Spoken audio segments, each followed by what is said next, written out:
Hello everybody.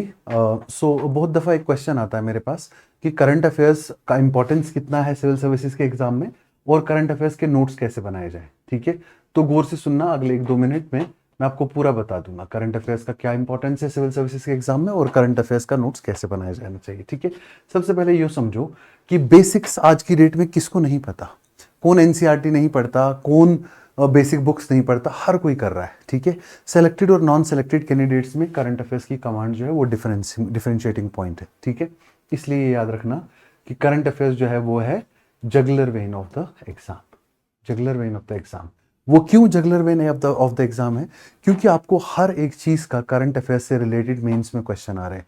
Prelims में तो कुछ पल के लिए मैं सोच भी सकता हूं कि कुछ चीजें करंट अफेयर्स से ना आके बेसिक से ही ज्यादा आता है, लेकिन मेंस अगर क्लियर करना है और इंटरव्यू में डिस्कशन करना है तो करंट अफेयर्स के बगैर कुछ नहीं कर सकते आप।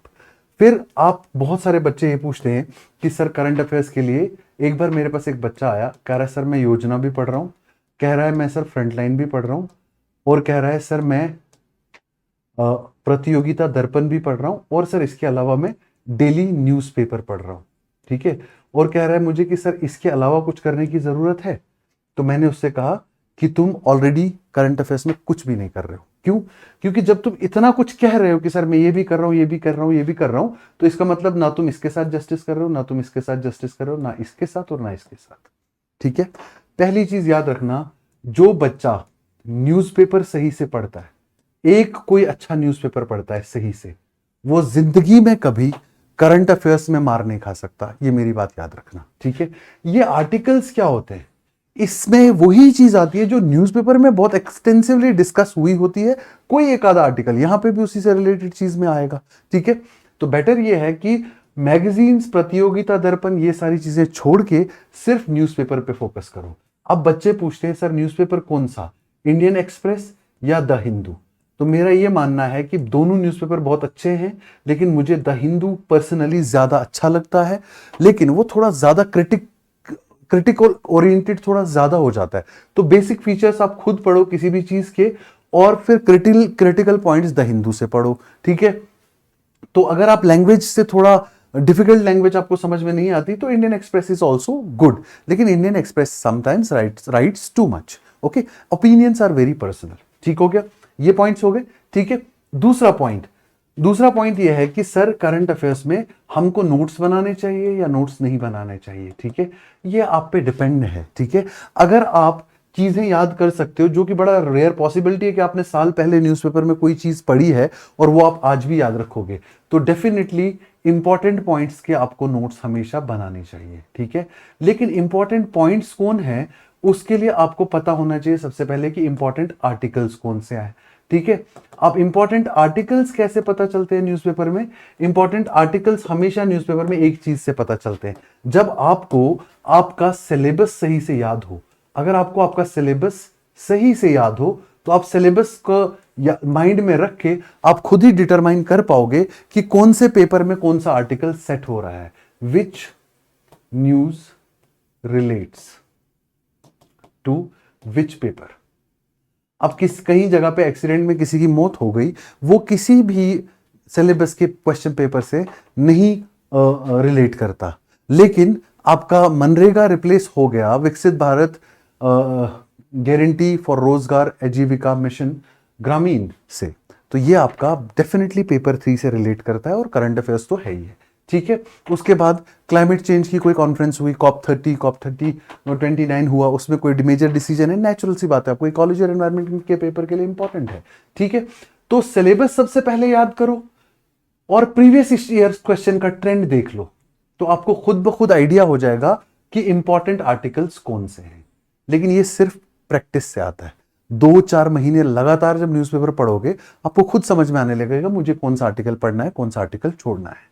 हर आर्टिकल में से वर्ड टू वर्ड नहीं लिखना, उसके सिर्फ इंपॉर्टेंट पॉइंट्स लिखने हैं, ये याद रखना। इंपॉर्टेंट पॉइंट्स लिखने हैं, पहला। दूसरा, बहुत सारा डेटा आता है, डेटा पे फोकस नहीं करना, रादर फोकस करना है किस पे? ट्रेंड पे। इन्फ्लेशन इस समय नीचे जा रहा है, काफी नीचे जा चुका, मुझे ट्रेंड याद है पर मुझे डेटा याद नहीं है पिछले 4 महीनों में कब 1.8% था, कब 1.3 हुआ, कब 0.7 हुआ, कब 0.3 भी हुआ, मुझे ये पता है ये हुआ है, लेकिन मुझे ये नहीं पता प्रिसाइजली किस महीने में हो, और मुझे जरूरत भी नहीं है। क्यों? क्योंकि यूपीएससी मुझसे डेटा नहीं चाह रही, यूपीएससी मुझसे ट्रेंड चाह रही है, उसके इफेक्ट्स चाह रही है, ठीक है। और then focus on the points which related to why, what, where, how and also on the consequences aspect, on the consequences aspect. ये वाली चीजें जो है आपको सबसे ज्यादा हेल्प करेंगी, ठीक है। अब जो चीजें आपको जरूरी आपकी किट में रखनी चाहिए वो है आपका न्यूज़पेपर जो पढ़ना है, उसमें कहां पे सबसे ज्यादा आर्टिकल्स अच्छे वाले मिलेंगे आपको, ठीक है। फ्रंट पेज पे मोस्टली अच्छे आर्टिकल्स होते हैं, मैं द हिंदू की बात कर रहा हूं, ठीक है, मैं द हिंदू की बात कर रहा हूं। फ्रंट पेज पे अच्छे आर्टिकल्स होते हैं, ठीक है। एक पेज आपका नाम से आता है बिजनेस या इकोनॉमी, इस पे इकोनॉमी से रिलेटेड आर्टिकल्स आते हैं। एक पेज आता है आपका इंटरनेशनल, कभी कभी वहां पे इंटरनेशनल रिलेशन से कोई अच्छी न्यूज आती है। एक आता है आपका एडिटोरियल, और एक आता है आपका अपोजिट एडिटोरियल या ओपिनियन पेजेस, ठीक है। ये सारे पेजेस बहुत ही ज्यादा इंपॉर्टेंट है द हिंदू से। और उसके बाद लास्ट पेज आता है जहां पे साइंस से रिलेटेड कभी कभी बहुत अच्छे आर्टिकल्स आते हैं, ठीक है। इतना हो गया। और इंडियन एक्सप्रेस में हमेशा अगर एक पेज पढ़ सको तो पढ़ना, क्योंकि उसमें कभी कभी बहुत अच्छे आर्टिकल्स आते हैं इंडियन एक्सप्रेस में, जिसको कहते हो आप एक्सप्लेन्ड पेज, ठीक है। इसके बाद मैगजीन्स पढ़नी चाहिए या नहीं पढ़नी चाहिए, मेरा सिंगल आंसर है उसके लिए, नहीं पढ़नी चाहिए। करंट, और दूसरा कि इंस्टीट्यूट्स की जो मैगजीन्स पब्लिश होती है, कई सारे इंस्टीट्यूट्स पब्लिश करने हैं, क्या वो पढ़नी चाहिए नहीं पढ़नी चाहिए? मेरा उसके लिए भी सिंपल आंसर है, अगर न्यूज़पेपर पढ़ा है तब तो उन्हें पढ़ भी लो, कुछ फैक्ट्स कुछ बेसिक्स उनसे क्लियर हो जाते हैं। लेकिन अगर न्यूज़पेपर नहीं पढ़ रहे, मेरा मानना है उन्हें भी नहीं पढ़ना चाहिए, क्योंकि वो फैक्चुअल नॉलेज देती है, क्योंकि वो आपको सिर्फ फैक्ट्स बताती है, बहुत ज्यादा बेसिक्स भी नहीं बताती और बहुत ज्यादा ओपिनियन बिल्डिंग भी नहीं कर पाती। तो मुझे लगता है जो न्यूज़पेपर थॉरोली पढ़ते हैं और न्यूज़पेपर की कॉपी सही से बनाते हैं, that is the most successful strategy for mastering current affairs, ठीक है। तो करंट अफेयर्स से नोट मेकिंग कैसे किया जाए, आप एक बच्चे ने कमेंट में लिखा था, तो मैंने उसके ऊपर पूरी वीडियो बना दी। आपको किस चीज़ के ऊपर वीडियो चाहिए मुझे कमेंट बॉक्स में बता देना, और सिविल सर्विस से रिलेटेड जहां भी प्रिपरेशन में डिफिकल्टी आ रही है, कमेंट बॉक्स में वो क्वेश्चन पूछ लो, मैं डेफिनेटली रिस्पॉन्ड करूंगा। थोड़ा डिले के साथ ही रिस्पॉन्ड करूंगा, लेकिन रिस्पॉन्ड जरूर करूंगा, ठीक है। Thank you so much.